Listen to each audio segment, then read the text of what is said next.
Lyle, I don't know what's worse, that old music or this music. I have no idea, bud. I like this a lot better myself. I do too.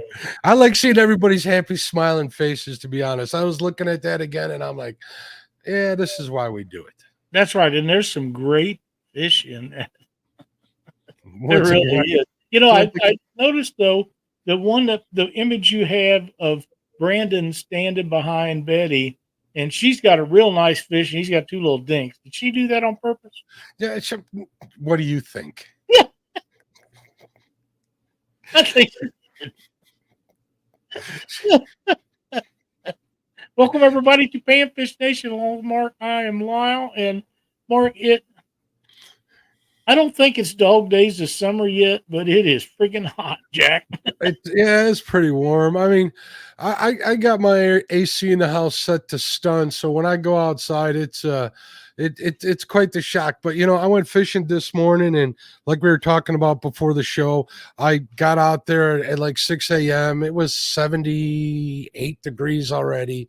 But it kind of got tempered. So by the time noon came around, I was hot definitely, but it wasn't like normal, like me walking out of the house. So, and fishing was windy today. I went looking for white bass, Lyle. I need white bass for some bait, and I failed miserably, but I got a bunch of bluegill.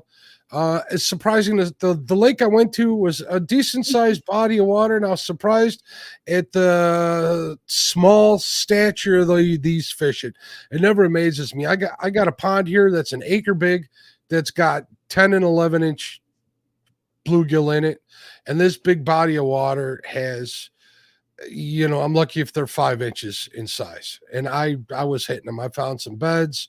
I found them floating around all over the place. I was using even pulled the live scope out just to get on some fish. They weren't where they're usually at, but we managed to get on them. And I kind of feel bad, Lyle. We talked about this earlier. I vacuum sealed them alive.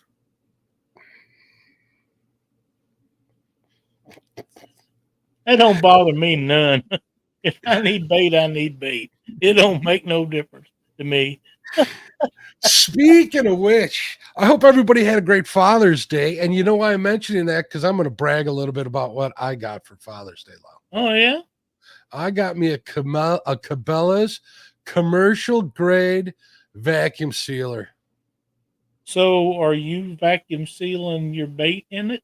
Oh, yeah, I did today. I vacuum sealed everything. I vacuum sealed the salt and pepper shaker just to see how it would work the other day. My wife's like, "What, are you crazy?" I said, "Yes, I am." I love it that much. Had to check it out. The thing's pretty nice. It was pretty costly, and I told her not to get it for me, but there it was on the table when I woke up in the morning, so it was kind of nice to see. Oh, look at that. Thanks, Joe. I felt like it, but it worked good. Hey, that's all that matters. They're going to die regardless, so it don't matter. This is true. They're going to be fresh. I got them home all the way. I was worried they were going to cook in that bait, in that live well of mine coming home. So, but they didn't. They made it home. I've been leaving all the fish that I've been catching in the live well and kind of hauling it home that way. This way I can deal with them when I get home. So, like, I've been doing a lot of walleye fishing, Lyle, and you know that, right? Yes, I do. Mm-hmm. And so I'll bring them home in a live well, and I'll bleed them out. Do you bleed out your fish? No, I do, and it's made. I'm going to eat them? What? No. And here's why. I'll explain that.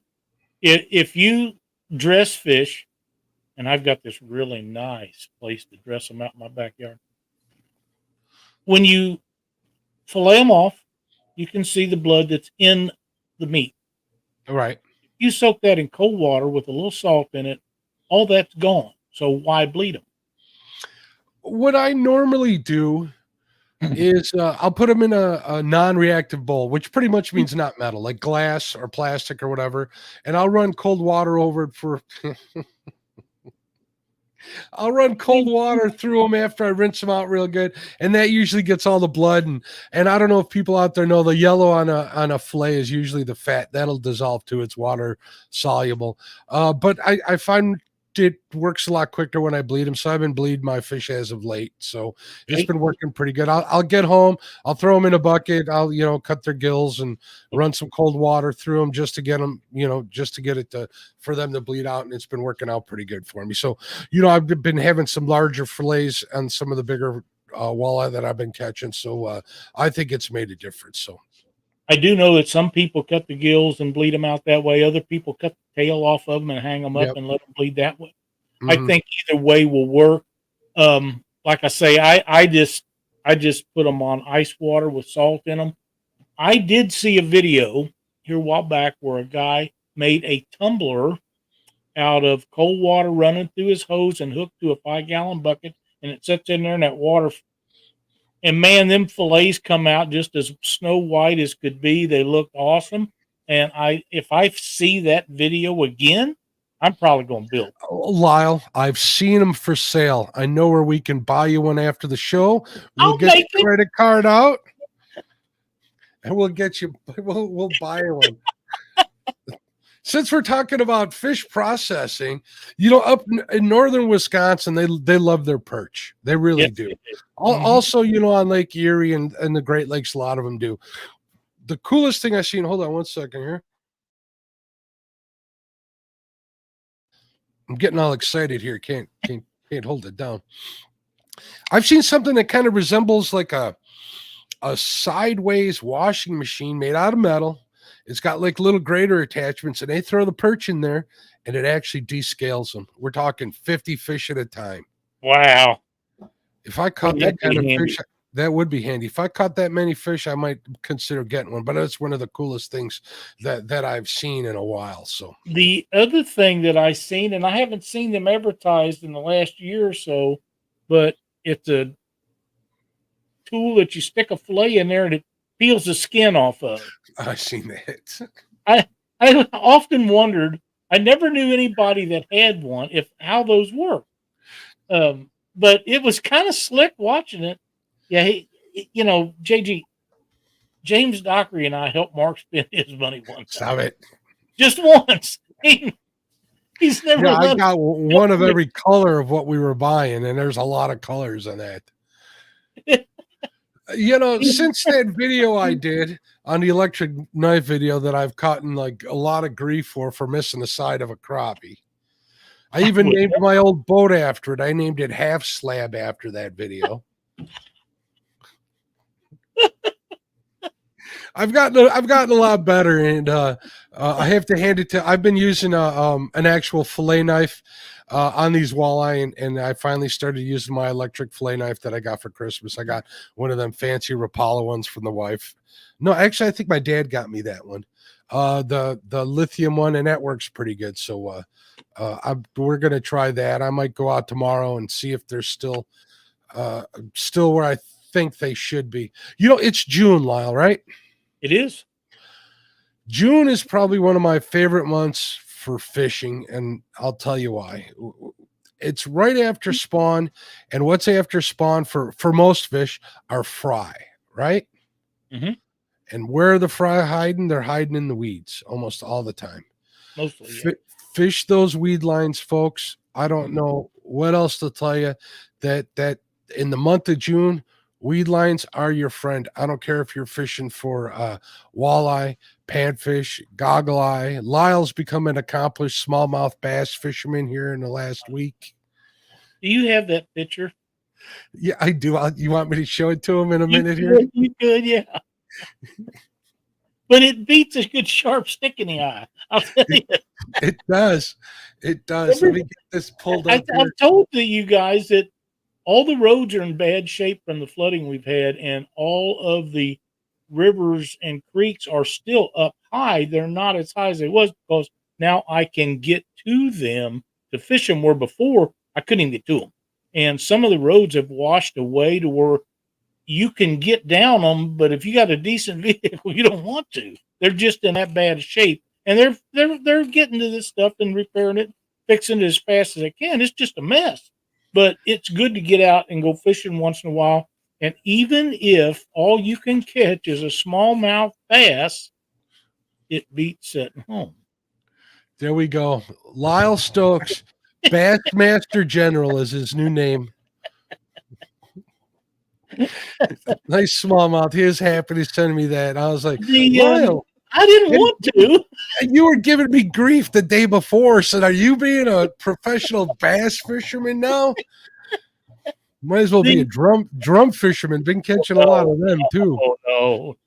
As much as I dislike catching bass, it's still way better drum. And now, that's one thing I haven't caught out there on that river. And like I told you, that river is very clear and clean. And the only place that I could catch anything at all yesterday was right in the main seam for the channel. Right in that main, and it's hot. I mean, is that probably, I don't know, 2 mile an hour, and which for that river is really cooking. And I wish, but yeah, it inline spinnerbaits is what they was biting on this. Them spinnerbaits are another great bait. If you can get them on them weed lines, whether it's from a boat or from the bank, you're going to do well. Yeah. You know, I did send you another image of the different, you know, I didn't know there was, see, the nuances of fishing. Now we ought to have a show about that. I sent you that diagram of the different blades and how they ride on those spinner baits. Right. I had no idea. The Colorado blade. Yep, the Colorado blades and the willow blades on them, they all ride at a different angle. You wouldn't think they'd make a difference, but they might profile wise. They do, and the color of the blades has a lot to do with it. In my experience, gold blades on bright days work the very best, and silver on cloudy days. That's just me. Some people say it's the opposite. No chicken. Spinnerbait. But yeah, that's how they work for me. And for other people, it may work different. But I do like Colorado blades really well, and I've been known to change them on certain spinner baits that I like better than others. So, you know. They're getting uppity in chat again. Go figure. Let me say hello to everybody before we get carried away. Well, yeah, but we got to get the topic here. What's going on, everybody? 922 Crappie Barbecues here. What's going on, my friend? How you doing? There's Crappie Day Fish on. He's a channel supporter. We appreciate that, definitely. Danny Stone Outdoors causing trouble in chat. We got Greg Burgess in the house. JG Hill, what's going on? One of these days, I'm going to get a cowbell effect just when I read his name. John Boy's Cat. He has. You got one? Let's hear it. I know. I don't know where it's at. Okay. We'll have to listen for that next time. Just when we read his name, we don't want to take his thing because there's enough theft on YouTube as it is. But we're not going to get into that. We got Mike Irvin in the house. What's up, Mike? John Boy's Catfish. I think I said hello to you. Fishing with Squirrel. What's up, Dawson? How you doing, Fish Slayer? Parker Pursuits. He's the king of the catfishing world. Yeah, that just sounded good, so I figured I'd say it. I don't really mean it. Pontoon Jody Catfishing in the house. She's got a new boat, Lyle. I don't know if we talked about this yet. Yes, pretty nice. Carolina skiff. I'm happy for. Pretty good boat. Happy for Robert Modlin. What's going on, Robert? He's the one that wanted a vacuum seal Docker. You know, that would hurt bad. And there's the great Uptown Chrissy Brown. How you doing, Chrissy? Sending you hugs. Thanks for being here, folks. We appreciate you. You guys are all great, no matter how much grief you give us. Back to fish processing. You ever hear of a fish priest, Lyle? No. They look like little baseball bats, you know, like the kind you would use, a little one, a short. No, wait a minute. And they use them on the Great Lakes to conk fish out. They hit them in the head, knock them out when they're in a boat, and they use them up in Alaska. I just thought I'd give that little bit of trivia. Yeah, they're called fish priests because you bless them with that sucker. My buddy John Nordyke, years ago, when Cindy and I was running Twisted Cat Outdoors before I give it to Alex Nagy, John is a extreme woodworker. He has a shop that the most people that do woodworking drool about in their dreams. Well, John's got one like that. He's got all kinds of stuff and can make things and lathes and you name it, he can do it. Well, he had a bunch of scrap wood, and he made a bunch of them little baseball bat things about that long, put leather straps on them, and he brought them up there, and he made mallets, wood mallets, for them, that purpose, and he give them away to people at them tournaments for, I don't know, till he run out of scrap wood. That's And pretty Cindy cool. got one of the ball bats, and she kept it in there because when we was on them tournaments, his Asian carp was jumping in the boat all the time, and she would dispatch them. I thought you said she keeps it to keep you in line. No. Well, she only get one shot at that. LG Bass in the house, Schmieder of the Cedars. Thanks for joining us, fellas. We appreciate you 100%. So, downtown Ernie Brown, what's up, Ernie? How you doing, bud? All right, so little explanation. Pan fishing dog days. I don't really think it's a dog days of fishing yet, Lyle, but we had to come up with a topic right quick because I made a mistake. And we're having a guest next week. We'll hold that back, but we're having a guest next week, and there was a misunderstanding on my part. So I made the thumbnail and the show idea for this week, for the next week's show. So we came up with this. We figured we'd come out here, hang out with you, good folks, and stay out of the heat for sure. I got my dogs a swimming pool. Not that that means anything. It was funny watching those videos. If you haven't seen them, folks, you need to go check them out. They I can't keep them out of them now, Lyle.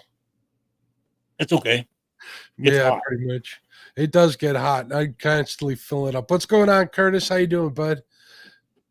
Let's see what Parker says. During the hot weather, a cooler full of ice water is great to throw fish in. Makes them easier to flay and keeps the meat firm. I agree. I'm going to expand on that a little, Parker. I never flay my fish the same day, Lyle. A lot of people wait till the next day. Wait till the next day. I put them in a cooler, put them on ice, let them sit overnight. You know, I make sure. Here's pro tip: make sure the fish are laying flat, or else you're straightening them out and stuff. But I lay them flat in the cooler, cover them in ice, and they're a lot easier to flay the next day. They are a lot easier to flay. And that meat is is firmer, at least in my thinking. So. I agree 100%. It's a lot easier to fillet. It doesn't roll around on the bone. What are you doing? You know, it's just easier to work with. And it doesn't take a whole lot of ice. They don't have to be froze. What I'm trying to get. Just as long as they're cool, because whatever the water temperature is, basically is what your fish is going to be. But you put them on ice and they'll be in the 30s, and you leave them overnight, and that is a huge change. And those fish that meat will it's just a lot easier, and especially if you don't use a fillet knife, electric fillet knife. If you're using just a regular old fillet knife, it makes going down along that rib bone so much easier. I'm a Stonefly 70.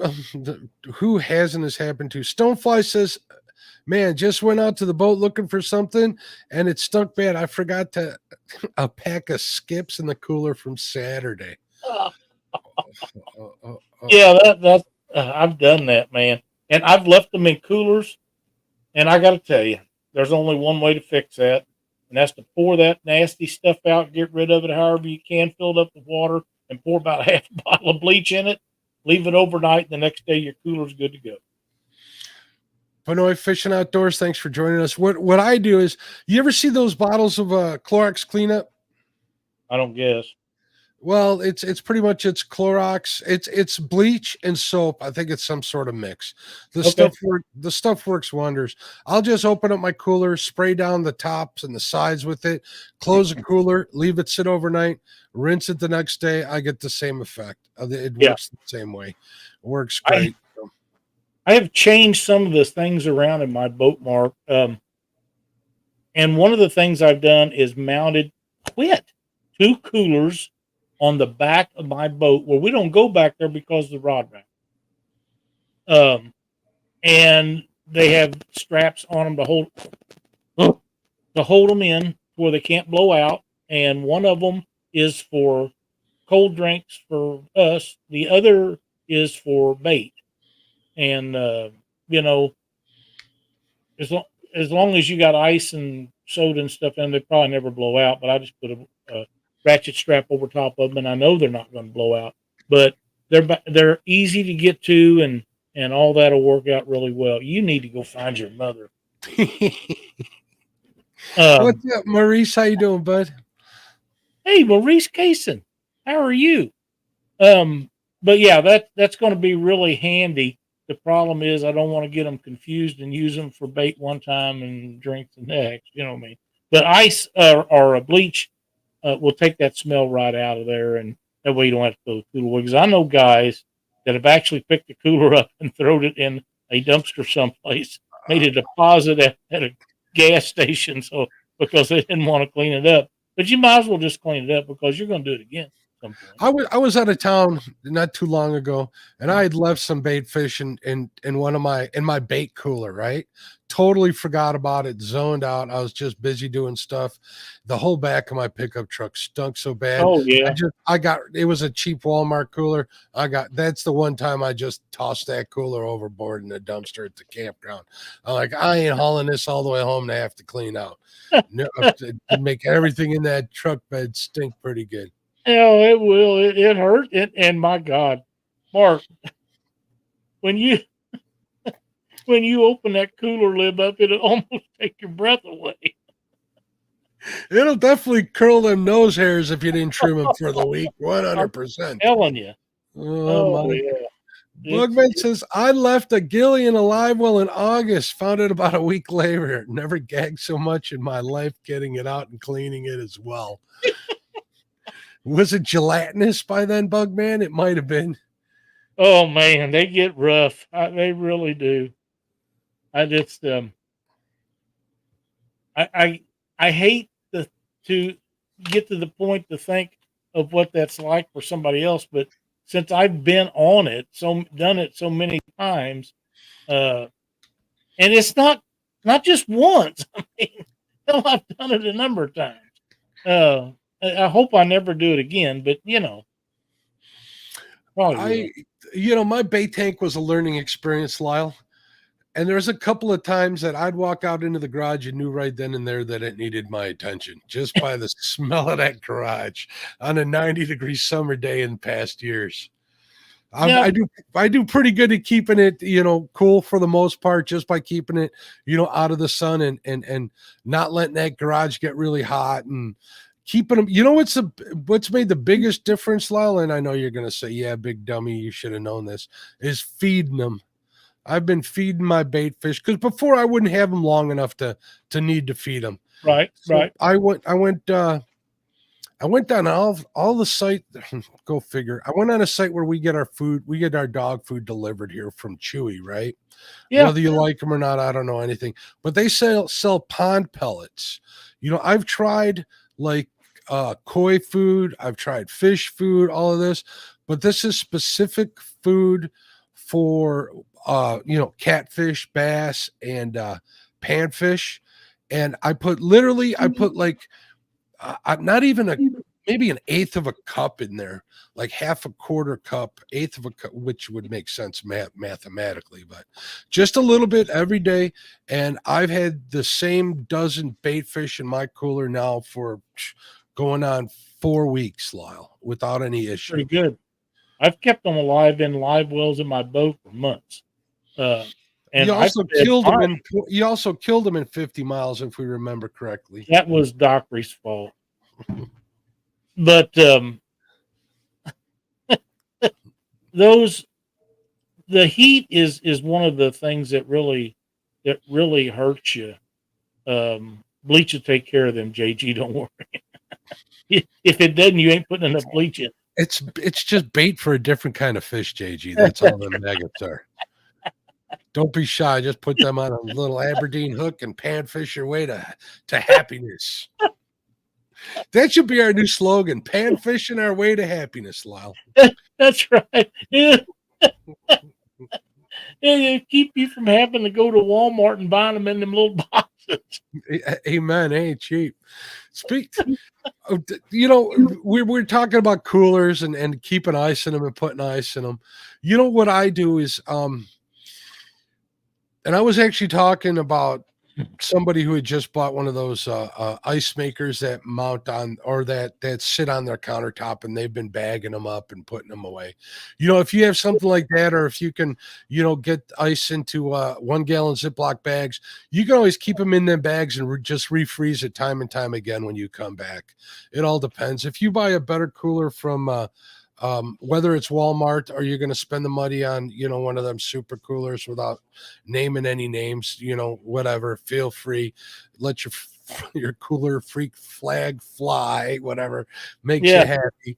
You can reuse that ice. A lot of time I even have I make clear ice cubes, Lyle, for a beverage of mine that I really enjoy a lot, but we're not going to get into this because it's a family show. But what I'll do every now and then is I'll fill like a 5-quart cooler up with water and freeze it in the garage. Sometimes I'll drop that whole block right in that cooler, and that'll keep everything really cold and not melt for nothing. So we freeze a lot of 1 gallon milk jugs and half-gallon milk jugs because they'll fit places that the 1 gallons won't. But let me tell you something that I got, Mark. I get insulin. 3 types. Yeah, I know. 3 different shots. That's right. It's shipped to me from the pharmaceutical company that sends me my medicine. And they pack it with those refreezable things. And it used to be they was about, 10 inches long, 6 inches wide, and an inch thick. And I'd get 6 of them packed in there. Each time they'd ship them, every 3 months, 3 kinds. And I had such a storage of them. I give Josh a bunch of them. And when I see Chad, he wanted some. I got some for him too. And I got them frozen in one of the freezers out in the garage. But lately, they've been sending ones that are like 15 inches square and an inch thick. And if you put them in there really flat, they fit in them coolers just perfect. I mean, just couldn't be no better. And they last a long time. I mean, I don't know how many days it takes for them to ship stuff to me for it to get here, but it still froze when it gets to me.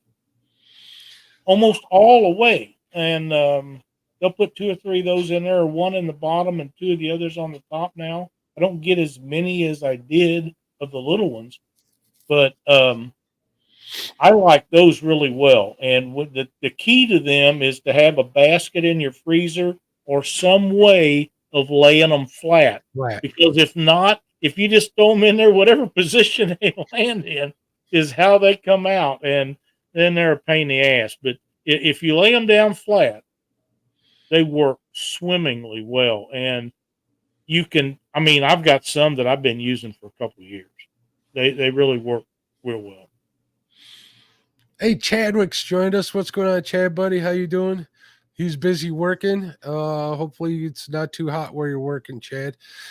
There's Frank from Twisted Fishing Outdoor. He's making a hot comment that's been taking the internet crazy. Marie says the medical ice packs work great. Back in the day, when Sherry's Berries used to be a thing, I used to order my wife like Valentine's Day gifts or birthday gifts from there, and they would come with those ice packs. And to this day, I still got them in my freezer too. So, looky here. Betty Jean has joined us. Glad to see you in here, kiddo. What's up, Betty? I saw that she texted me while I was on, so she's coming on here just to let me know she's watching. So. Surprised she's not mad I'm not answering her text in the middle of the show. But anyways.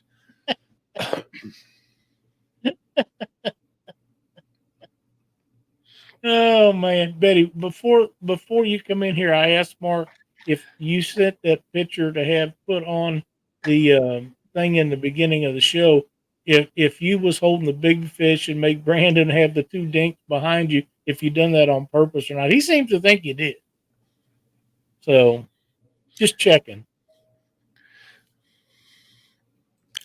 Danny Stones, we get our food delivered once a week from one of those companies. It has 2 of those jelly packs. Collect so many of them, I just throw them away now.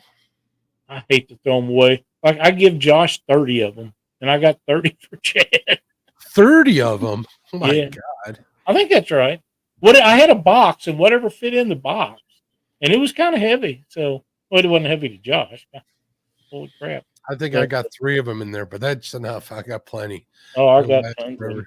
them. I every 3 months I get 3 kinds, and they don't ever ship it together. Go figure. There's Of course Ryan. she did. There's Ryan from Setting Hooks and Crossing Eyes. What's going on, Ryan? He's been on the flatheads. If you haven't followed him on Instagram, you can see all the big fish that Ryan catches. He's been I getting would them. love to see his fish. I just don't do Instagram. Too many other things that I don't do much Twitter or none of that stuff. Instagram's for all them young folks like the tiki-taki. Yeah, I don't do that at all. Try not to. I send them to you once in a while. I send you the good ones. Yeah, I watch those, but that's not the same as me going over and hanging. I spend enough time on YouTube, but watching videos, and I don't watch all of them because some of them are not interesting to me. But the fishing videos I really enjoy. There's some good humorous stuff on there. Down East Outdoors joined us tonight too. Thank you for coming in. We appreciate you. Yeah, there's some good stuff on there. There's some funny stuff on there. A lot of the people that have migrated from YouTube over to there, which kind of brings up a topic I wanted to bring up somehow. This is as bad a segue as any. I noticed that not a lot of people are going live these days on YouTube. Lyle, did you notice that? We got Jody every Friday night. Cool Cats James goes live once in a while. Danny goes live on the weekends with the River Rats, or they did for a while, but Danny's a pretty stable person. Guys, if you're really wanting to do it, don't give up. I've noticed a lot of big names starting to go live, like Tom Boley is a big time YouTuber that does a lot of walleye stuff. I've noticed the young Linder, forgive me, I don't know his name. He's been going live an awful lot. He's got kind of a hot setup going on where he's sharing his live scope while he's live. Been trying to figure that out, but I'm not buying a laptop to do that. Clayton Schick has been going live. I've seen a bunch of other ones going live.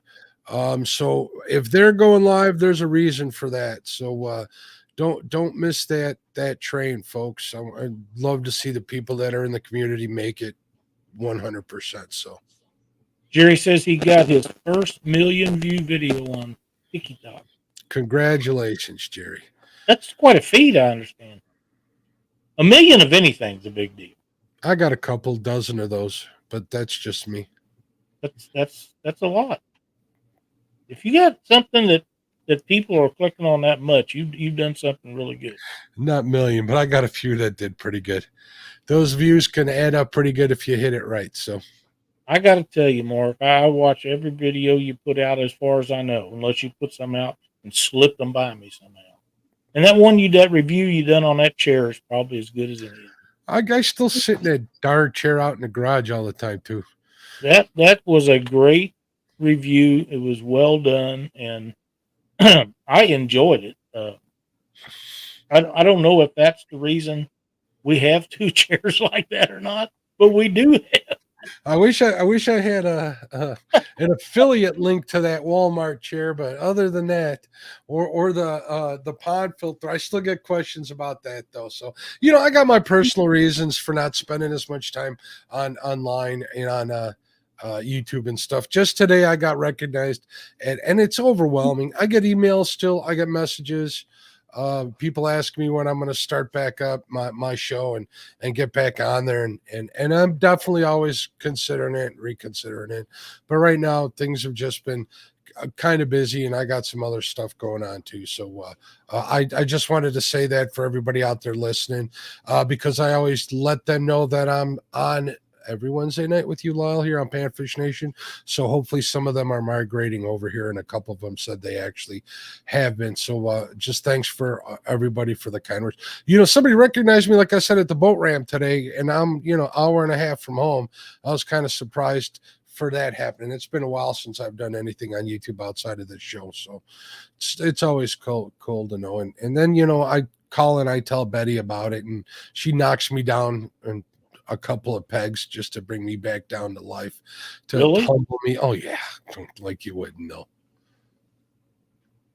Well, one of the things, and Jerry, Parker brought that up. It's it, Yeah, that oil change video did very well for me. it did. Jerry says he hasn't been going live due to the fact that a lot of his big fish areas don't have service, but we'll be doing something. That is one of the issues that we have down here. My favorite lake of all the lakes that we have available to us is Truman Lake, and it's very selective on where you can go live on Truman Lake. Lake of the Ozarks, on the other hand, if you can tolerate the big boats and all the boat traffic, you can kind of go live anywhere you want to, but it's got to be before school starts or after school starts because of the boat traffic. And it's like a fall, spring, winter type place. Summer is horrible up there to try to fish. I have fished there, probably will again, but I just every time I go up there get into it with somebody, and I'm a little over that now. Not that I still wouldn't do it, I just don't want to. But Truman Lake, it's spotty. Palm de Terre is a little spotty. Stockton is horrible. So being able to go live fishing the spots that we go, it's a little tough. It's like going on the Missouri River. There's places on Missouri River, there's miles you don't have any service. Lyle. I'm going to stop you right here. Problems are just an opportunity for solutions, Lyle. We get you, we get you a Starlink set up for about $500, $150 a month. You can go live from anywhere in the world, buddy. I don't need to. We'll get your credit card. We'll get that bought and set up on your boat in no time. Jeff Field says, I started live today. I cut it really short. I decided to kick back and relax and let the good old days. Like the good old days. Yeah, I got you. Ryan says that Epic was live. I think he was over the weekend, if I'm not mistaken. That was something. What did I see from Jody a minute ago you had up? She said the best big fish water in Chattanooga doesn't have service. Is that no? That's no. This one. She's starting to go live on the weekends in her new boat. Also started a new show on Tuesday nights. That's the first I've heard of that. Interesting. It is interesting. I imagine that's East Coast time. Well, that don't count when it's 8 o'clock. We're not going to get into all that. Right? That's correct. What's up, Jeff Beal? How you doing, bud? That's right, JP. We done him that way one time. He just can't get past it. Revenge will be mine. But it wasn't near as much fun as the day he didn't have any signal in Dockery, and I was. He was live, and we was narrating his fishing show. When that package came in, and I emptied it on the table, Sheila looked at me like, "Really, really?" Hey, Freddie, welcome. Danny says, "It's that time of year. I'll start all night Saturday nights again. To heck with day fishing. Too dang hot." Well, and before the show started, you and I was talking about the heat and weather and all the stuff, and unbelievably, right now you're having hotter temperatures in the Chicago area that I'm actually having in Southwest Missouri. I know that's hard to believe, but it's true.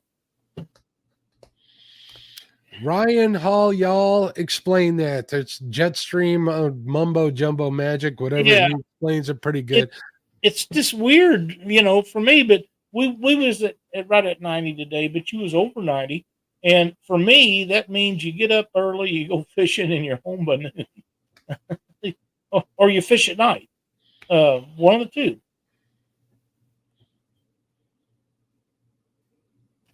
Thank you, Crappie Dad. I appreciate it. He likes having me here with you. I like being here with Lyle 100%. What's up, Freddie? I know Lyle said hello, and make sure I say hello to Freddie. Look at this. Jody says, I got sponsored by Steve Douglas, and I'm doing a weekly show for him and his products and CADCon. Interesting. Well, let's talk about that.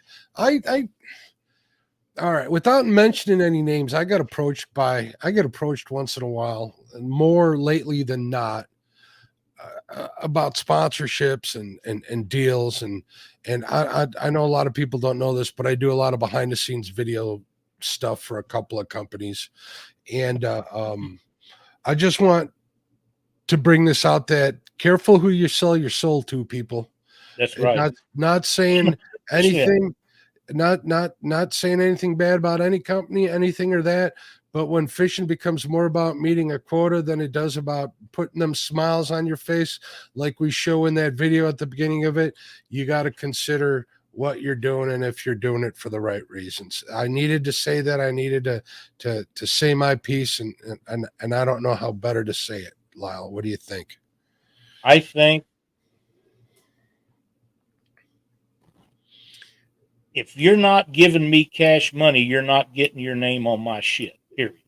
I've been down the other road and people give me all kinds of stuff from boats to everything else. Now the boat deals like having cash because they was really, really nice boats. But you're required to do personal appearances whether you want to or not. You keep that boat shining every day. You bring it off the water, you take it and you clean it up and you get it ready to go for the next day. You fish tournaments, you MC events for people. You do all the stuff that you have to do.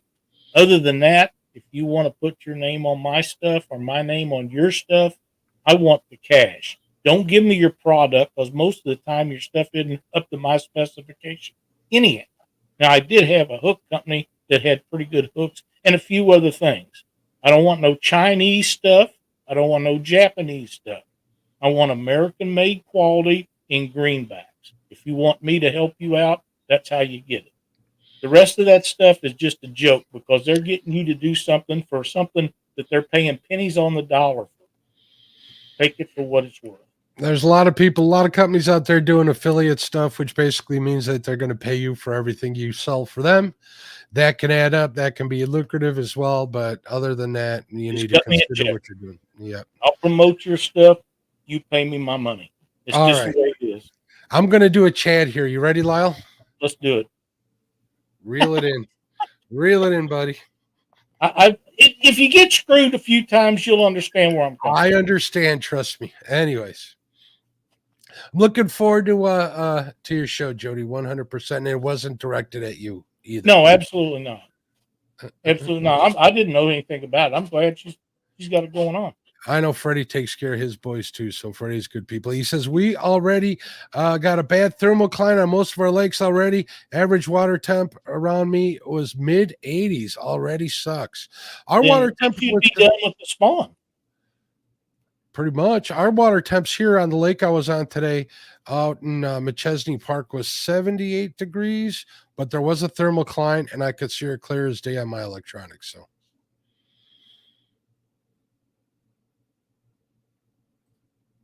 I haven't seen.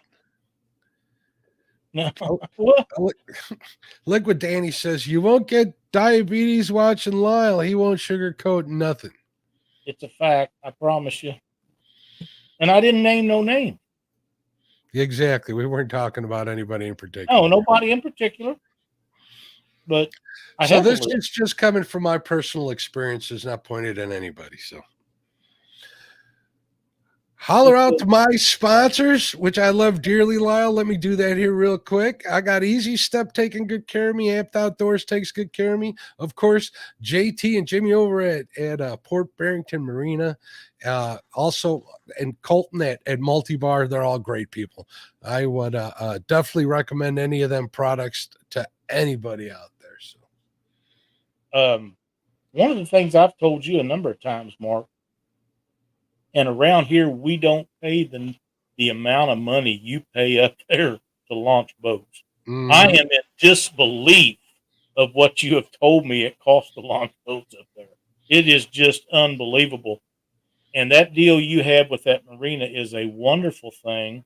And he raises your dogs. He did. He also bred those dogs. Without getting into specifics, I was talking to the owners the other day, and this is just to let people know to remember the kind of reach that you have. You don't know who's watching or who's going to see you. Jerry said that he had 1 million views on TikTok. That's exposure for whatever you're putting out there. He told me the amount of clients that I sent him, and what he charges those clients. He was very candid with me, and it's a really good mutual relationship. Trust me, 100%. So, but I think one of the, I don't know about private launch areas, but Corps of Engineers stuff, I think they're $5 now. It used to be $2. I think they've went up. But when you turn 65, you don't have to pay that. So, there's advantages to getting older. The thing is, that adds up when you're paying $20, $25, $30 to launch a friggin' boat a couple of times a week. Holy crap. Adds up. I fished in the last 3 weeks, Lyle. I've fished, I think, like 15 times. No, maybe 13 times. 13 times, and I didn't have to pay a single launch fee, where normal fees are like $20. Some of the ones up on the chain are 25 on the weekends. It gets to be pretty pricey. So, and I think those are the ones that I know of, the ones that I use. So it adds up. But that's besides the point. Jody's asking, says, Mark, tell me about the Easy Step. Is that steps for the trailer? Yes, Jody. They're the ones that go on the front. Me and Chadwick were actually talking last time we were together. In Ohio, I believe, when we were at Betty Jean's, when we went crappie fishing over there. And the first thing he said is, man, don't you love them steps on the front of your boat? He's got a different brand of steps that he got with his, and they worked great. I love my Easy Steps. I'm a big boy. I'm no lightweight. They handle me just fine. They make getting in and out of that boat easy. They make launching and loading that boat easy. I whatever ones you pick, you can't beat it. So they're good. And also, I know that the guys over at Easy Step, when you email them to do it, all their steps are custom built. They'll have you take a couple measurements. He'll give you instructions. He'll get on the phone with you, and he'll custom make them so they're perfect for your boat, just so you know. Good stuff. Can't reach the trailer. Jody, you need to look into that, because I put my reliability into a guy that started making them, and he was going to build me a set, and I was going to pay him for them. It never materialized. So now I've fooled around long enough that the next time my son and I get together, he has all the stuff. We're just going to put one together and weld it up and put it on my boat. We'll do it one afternoon. But we have the ability to do that. A lot of people don't have one, so but I have put 2 of the steps that you add on to your trailer tongue. I have 2 of those on there now. When Chad and Dee was here last year, we just had one. I got up in there with one. It was a long stretch for me. It was hard to do. Dee actually did too, but it was hard to do. But now with 2 of them, it's doable. The problem is, Mark, you need that handle. You need that handle to hold on to, and I don't have. So what do I grab hold of? My trolling motor. Trolling motor. And I know them shafts on them are warranted for life, but I don't want to test that. You know what I do? I have the rail on mine, and it's all good. I use it when I'm getting out of the boat rather than getting into the boat. Getting into the boat, I kind of do the same thing. I grab the head of I grab the trolling motor, and but I have a ram mount super clamp that makes it rock solid. It just works out better that way. So whatever works for you. So yeah, but you need to. I think that handle, that bar, would be the tickler. I really do. Yeah, like I said, it works well for getting out of the boat for me, definitely. The problem that I have is if I had to redo it all over, my trolling motor would be mounted on the passenger side. And all that stuff, steps and everything, would be on the driver's side of the vehicle, not the boat. That way I didn't have to walk around, Walk jump. all the way around. Yeah. Yeah, because it's hard for me to get over the tongue anymore, and I'm not walking behind the boat and getting down that slick stuff once I've already backed down in there. So you got to walk around the front of the boat. I would just soon have it on there. Of course, then I can grab my Altera remote, kick the boat off, and operate it that way. I could do that. I've not done it because Steve Douglas had to swim I to his remember boat. that video. Twice. Yeah. He done If it you, twice. I remember that. You know, I forgot. I forgot my old boat. I would put like a 50-foot line on it, and I would just push it off the trailer, right, and then pull it over to the dock. Oh, an anchor. I forgot to attach it one time, and thank God I remembered to turn that Altera on. I got to that boat. I drove that boat right to the dock. I was like, thank you. You know, I had an Altera, but I don't have the cojones to just depend on it every time. But thank goodness it was started. I don't have an auto deploy. I run a Garmin now, and I still make sure that sucker's on before I put that boat in the water. Mark, we need to touch on that for just a minute. Last year, our trolling motor quit. We had to get another, and we got an Altera, and I never in my wildest dream had a desire. Never did, because I thought, hell, all you got to do is stick your foot down there and you drop that trolling motor. It's not that big a deal. Once you have one of them, you do not want to be without it. You just don't. I'm telling you. I must have pulled my trolling motor and put it in water like 20 times today, Lyle. I was thinking, you know, this trolling motor is awesome. I love it to death. I love all the stuff it can do. I love how it works with all my electronics. But man, I wish it was auto deploy. I ain't gonna lie. If any of you are having problems with Minn Kota Spot Lock, there's a video out, and I don't know the name of it exactly, but there's 4 settings this guy goes over about pinpoint accuracy on making your Minn Kota spot lock, and stay where they need to be. Very well done video. You get a chance, look it up, check it out, especially if you're having problems. How does he fix it? By a Garmin? No. Because mine stays dead on. Not set. Basically, what it is settings on the Minn Kotas that they don't set from the factory, and you have to do it.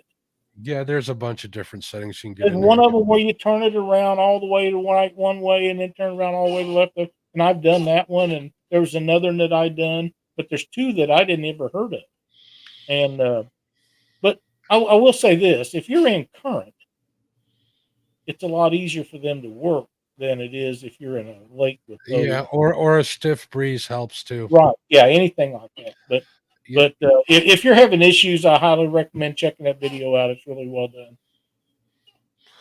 Bugman says, you mean you got a yearly pass? I buy a launch permit here for Indiana, and it's good for all lakes and rivers. Well, the public launches, I'm sure it is, but not only all the launches on the river that I fish are private, Bugman, and not only do you have to pay to launch a boat, you got to actually pay a Fox River Waterway Agency fee of $100 plus, depending on the unbelievable. Boat. Yeah, they need to pay to put the buoys out there, Lyle. Come on. Yank. Sarcasm. I got you. Danny Stone says, I'm going to talk to Richard Cluck into naming his boat the Cluck. When it's time to move, we can say, let's get the Cluck out of here.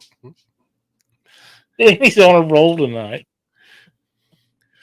Yeah, Jody, get yourself some of those steps. You'll be happy. Oh, I think so. I highly recommend it. Even the ones that I got, which are, like I say, they bolt on steps, have made it much easier on me. But like I say, we talked about it, sending pictures, all this stuff he's going to build me a set. I said, you just get it done. Tell me how much I owe you and what it's going to cost to ship them, and I'll pay you for them. And he got to doing other stuff, and I never heard no more out of him. So screw it. When Marky and I get together, he's already got the material. We'll sit down and we'll weld up, set one afternoon, put them on. It'll be done. So. Yeah, you gotta take into consideration too. If you're gonna go to a welding shop and they got to cut all the metal and weld everything up, it might cost you a little more than if you went to like an easy step because they got all the parts already cut. All they do is pull the parts off of their shelves, weld Yeah, it up together, cut a couple of pipes, and they're done. and they make them for everything. And yep, and they're ready to go. So keep that into consideration. Shop around, Yeah, but I if do we didn't recommend have them. the welders and the knowledge to use them, I've already bought a set of them. I really would have. But we have the stuff, so Mhm. Lance has joined us. Lance has been killing the carp lately. What's going on, Lance? How you doing, bud? tearing it up. I assume the carp are probably done spawning. No, when I was last Really? time I went walleye fishing up here, Lyle, they were spawning like crazy in the shallows. I've never seen it so bad in my life, but they were out there. It was cool to see, but it was cooler to catch those walleye because I'm not going to eat a carp. Hmm. Not me. Better than drum. Carp, really? 100%. All right, we're going to do a taste test, Lyle. You need to catch you a carp. You need to catch you a drum, and then we'll have a cooking show, and we're going to have you test them both. Absolutely. I'll MC. I'm not gonna taste them drum. I know what nasty thing tastes like. It sucks. I don't believe you. I have to watch you do it in my own eyes. I never seen any white meat taste so bad in my life. That's a fact. I've never had it. Maybe we'll do a catch and cook with some drum. I caught a couple last week, so You maybe I know, I could have haven't kept caught them. any drum in a while, but I did watch. Our guest next week is going to be fishing with Chris, and Chris fishes a lot for panfish. He does a little bit of catfishing, but mostly he's catching bluegill and crappie. And Chris is a big guy. He walks and fishes these spots, and he fishes with some other guys in different areas. He has been doing a lot of catching cooks, and I'm excited to have him on the show because the last video of his I watched the other day, I had missed one, and he's gonna cook a drum. So we'll talk to him about that. Maybe he'll have that put together before he comes on our show. Chris is a super guy. You guys, it's going to be a treat for everybody to see him next week. He's just a super nice guy. Does a really good job with his video. Um, I think he's got 10,000 subs so far. I think it's But close to 11, if I'm not mistaken. okay, he's going to grow really Yeah. fast. So if you haven't checked him out, you're going to want to. He'll be really fun to have next week. Um, he's just a fun guy, and he catches a lot of fish. Uh, I really enjoy watching his videos. He does a couple a week, and then he does a catch and cook on Saturday. But I'm trying to think of the guy that he fishes with that walks up and down all the creeks and does kayak stuff, creek fishing adventures or something. I don't recall, but you He's might be got right. tons and tons of subs, and they're friends. They live in the same area, and they fish together some. But yeah, they done a catch and cook the other day too, and it was really well done. But when he said he was going to eat one of them drums, I instantly thought of you and me and doing one of them because we keep talking about it. But um, I have very little tolerance for drum. I really do. They don't even make good bait. I mean, nothing wants to eat them nasty things except Dockery and Josh. I think doesn't Parker like drum too? He probably does. I think he'd eat anything. And Creole's talking about gas goo. I think that's what those are called down there in Louisiana. Yeah, right there, Lyle. Down here in South Louisiana, they're good to fry. Not in Missouri. I have ate them, and we even tried baking them. They're really bony. I guess with any fish, you can fillet the bones out of them, but I never, like I say, I never tasted them like. That's the one reason why I never wanted to try it because I've used them for bait and you can feel all them bones just putting a hook through them. Yeah, I and had no interest, but on the other hand, has a lot of bones too. But if you score them and keep your cuts with about an eighth of an inch apart, you'll fry up all them bones, and you'll eat them and not even know it. That's tricked out. Whether you can do that with drum or not, I can't tell you. But now Asian carp, They're not half bad. I wouldn't want to make a steady diet at them because their eyes are on the bottom. They look like there's something wrong with them, because there is, but they're not bad eating. Yeah. Again, all white meat, all white meat. And but What do you think of buffalo, Lyle? very good. I've had buffalo ribs last year. I didn't care for the texture. I ain't gonna lie. I like them if they're cooked right. Again, I want them deep fried. They were. I like them filleted off and then chunked. Lots of Andy's red on them. Breading makes everything better, doesn't it? Andy's red makes everything better. Andy's regular stuff is okay. The red is hot seasoning in it, but it's not so hot that it hurts you. Some seasoning with anything is so hot that it ruins the flavor. This is not like that. It's just good, and I like it.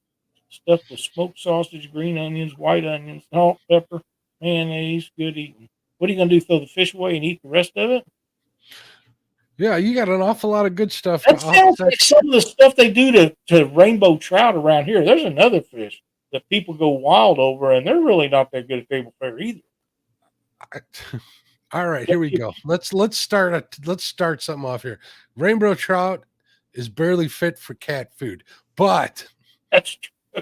But if you put all this stuff in there, if I marinate it in a homemade teriyaki that I make and I smoke it for a good long time, and while it's hot, I take all the meat off the bones and mix it with some capers, lemon juice, and cream cheese, it makes a hell of a fish dip. I ain't gonna lie. Oh, I bet that is good. Yeah, that is pretty good. So yeah, but you ought to be able to do anything that way. Buffalo is good. Yeah, I can eat buffalo. I don't. It's not catfish, but it's pretty good. My favorite breading of all times is my sister Betty Jean's. Just so you know, Lyle. Okay. I expect a text from her. And deer meat and Andy's Red Delicious. Sounds good to me. I haven't seen anything that Andy's didn't improve the taste of. This good stuff. Made in St. Louis, Missouri. Can't beat that. But Andy said he loves rainbow trout smoke. I am probably 20 minutes from Bennett Springs National Park. I don't care what anybody says, Lyle. Them trout are fun to catch. I agree with Lance too. He says, I prefer coho salmon. Rainbow sucks. King salmon only. Kings are all right. Rainbows, yeah, I'm not a big fan, but yeah, coho is the way to go. And they're, for those of you that don't know, those are the silver salmon. They're a heck of a lot smaller than the kings. They just taste a heck of a lot better. I really want to catch some of them. Next spring, Lyle, we can go get a limit in an hour and we can be at the shrimp buffet the next. I accept. We'll catch him in 20 feet of water, pulling boards. Easy as pie. I accept. What's the limit on them? 5 a person. Per day? Per day. Wow. Now, those are a little bigger than panfish, correct? Yeah, quite a bit bigger than panfish. Okay. They get to be like, Lance, look correctly if I'm wrong. What's that? 20 inches maybe? I've seen them get even a little bigger. They're decent size, and they're pretty tall. They got a good sized fillet on them, Lyle. Cut them in half and make panfish out of it. Yeah, you can fry them up. They're good. I like it grilled with grilled lemon. Oh my God, that's so good, Lyle. Jesus, I love fish. Oh my goodness. And that's the thing that I think bothers Josh and James the most is there's hardly any kind of fish that I won't eat except them. And gar, I ain't eat no nasty ass gar. They're horrible. What about suckers? They have a thing in Nixa, Missouri, which is down the other side of Springfield for me, called Sucker Days. And these guys go out and they gig suckers for weeks. And they fry them up and you walk through the city of Nixa downtown, and people are giving you suckers to eat. They're not half bad. It's not something that I would want on a steady diet, but once a year or so, they're not too bad. Them guys will go down there and they'll go out for hours gigging these out of boats. And then they'll all get together at the boat ramp and they'll fry them up and eat them that night before they go home. Yeah. It's unbelievable. I've cut them open for bait. I'm not eating them. I'm sorry. I'm telling you what, that's getting ready to say. Catch them babies up and use them for cut bait. They're as good a cut bait as there They're is. great. Cut them in like little silver dollar coins, man. Yeah, I buy right. them from the bait shop, $1 a piece after they die in his tank frozen. They were great for channel cats, 100%. Dinner, Blues not like so them too. much. I'm not interested. So Blues like them too. Red horse suckers, that's what they are. yep. You take them things, and if they're about that long, which would be 10, 12 inches, if you can find any like that, hook them in the tail. Why are we listening to Parker? He'll eat anything. He will. But you can take them, and they're great flathead bait. Now, I'm telling you right now. Them flatheads like them. Thank you, JG. We appreciate you showing up. Says, great show, man. Really enjoyed messages and the laughs. Rock on. Well, the last was what we was after tonight. Yep, and Lance is saying, yeah, they usually average about 6 pounds or so. Yeah, 20-inch brown trouts are delicious perfect, too. yeah. I have yet to catch a brown. I've never caught a brown. I've been wanting to do that, so we'll I've see. never caught one very big. Now, Norfolk Lake is full of them. Oh, they get big in Lake Michigan. They get a heck of a lot bigger than what you're thinking. So yeah, they I forgot what the record is down there, but the last time I knew, the brown record was from Arkansas out of Lake Norfolk. Blow the dam down. I mean, it is huge, and that lake is full of mega stripers. And I don't know why Lake Norfolk produces such big stripers, but we're talking 40, 50 pounders. It's just unbelievable. Every time you stop into a convenience store that sells any kind of tackle in that area, they'll have a huge ass striper hanging on the wall. Every one of them. It's just unbelievable the size stripers that come out of that lake. Behind me, I want to have a huge ass channel cat, a huge ass flathead, and a huge ass walleye, and a pair of 2-pound crappies someday. Those are my goals. What about a blue? I thought you was going to come fishing and catch some blues. Let's not get into that. I might offend people in chat. Anyway, I'm doing pretty good this year. I got PB bluegills under my belt, and I got a PB walleye, so I'm a happy man. It's a good start. So we'll get together when that co-host stuff goes on, and maybe get with Lance and we can go catch. I would love to catch some. I never have done any of that. We done some saltwater fishing one time, and it was okay. I'm not impressed with saltwater fishing for whatever reason. There's a couple of them that I'd like to catch that I haven't caught, but from what we caught, they was okay. But they didn't fight like no blue in current on Mississippi. They just didn't have what it took to satisfy what I looked for. Now, had I went on the other boat that went out that day, a guy caught an 8-foot sailfish, and I guess it was quite the battle. But I chose to stay with one of my coworkers who was in a wheelchair to make sure he was okay, which I still think that's the decision I should have done. Mm-hmm. That being said, I would have liked to try that 8-foot sailfish out. I'm sure there's some fish out there in the salt water that would get your blood pumping, Lyle. I understand wahoos are one of the greatest. Well, wahoos, that's real fast trolling fish. I'm talking about throwing 12-inch plugs for giant trevallies that'll spool a 6,000 series reel. You know, that stuff like that, I think you'd be pretty happy with. So yeah, probably so. Schmieder the Cedar says it's because stripers love trout. They get big eating trout. Yeah. Makes sense. When I was real little, my dad was alive. My grandfather lived down by Norfolk Lake, and that's where we spent every year on vacation. And then I didn't go down there for years and years and years, and I haven't fished it at all. But I do like that lake. It's a beautiful area, beautiful lake. I would like to go down there sometime with somebody that knows how to do it and catch some of them big stripers, because they tell me it's a lot easier to catch the big ones than it is the little eaters. So yeah, I believe Down East Outdoors is a saltwater fisherman. Says Wahoo is awesome. If I'm not mistaken, I think that's sushi grade fish too. Wahoo, that sounds pretty good. Don't know about that. I Oh, wouldn't eat it. I'm not eating it unless it's cooked, so it don't matter. That part don't matter to me. you would taste it once, you'd be like, "Oh, that's pretty good." I've been wrong. Wahoo had delicious, got a sweet taste to them. That Lance, all vertical jigging for amberjack is where it's at. They're called reef donkeys, and they pull like you are hitched to a mule. Yeah, that would be nice. I'd like to do some of that. See, he says makes great sushi. That's right. You know, I want sushi this Friday, Lyle. Yeah, I'm sure you do. Talk me into it. I'll send you some pictures. I'll tell you what, maybe we ought to get a hold of him and go down there and catch some of them. There we go. Chad and I are supposed to go catch red tails down on the Amazon, or in Brazil on the Amazon River. But he's busy fixing his house up now. But you guys both come back with like malaria or something. You watch. Hell, the mosquitoes down there, they got stingers on them. You stay on a houseboat and it's covered in screens so that they can't dive bomb you while you're sleeping.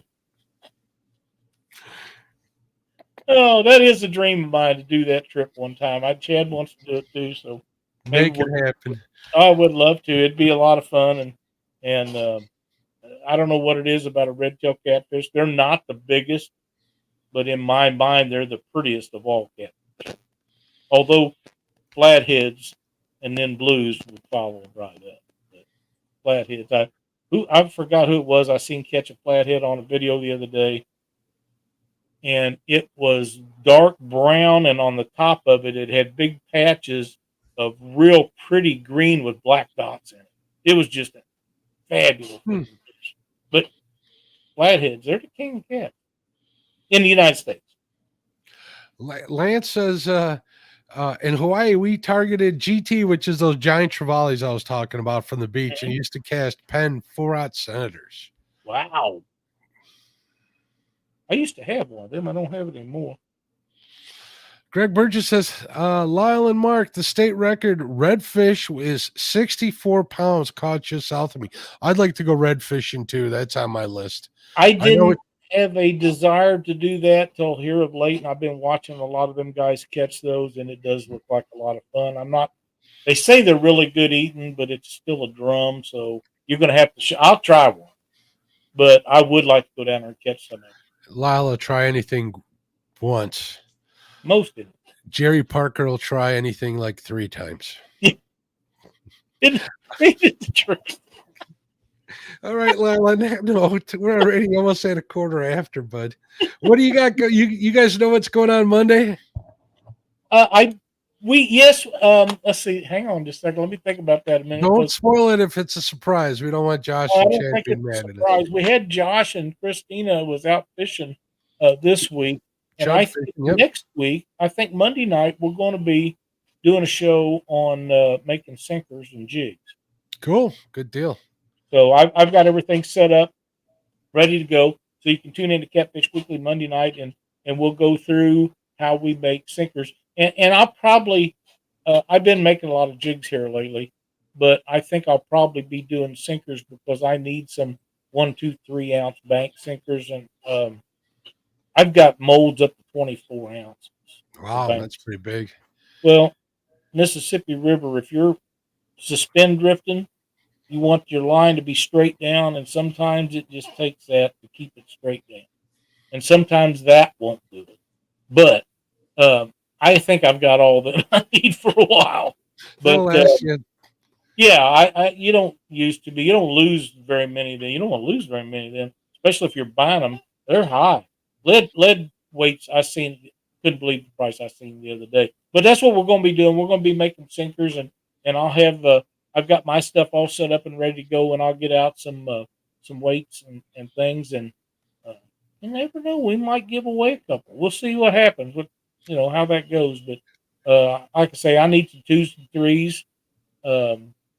the lakes are coming down, so we're going to be able to get out there. The spawn should be about over, and hell, you never know. You might want to set along out there and anchor fish. It's a lot of fun. Just don't do it much anymore.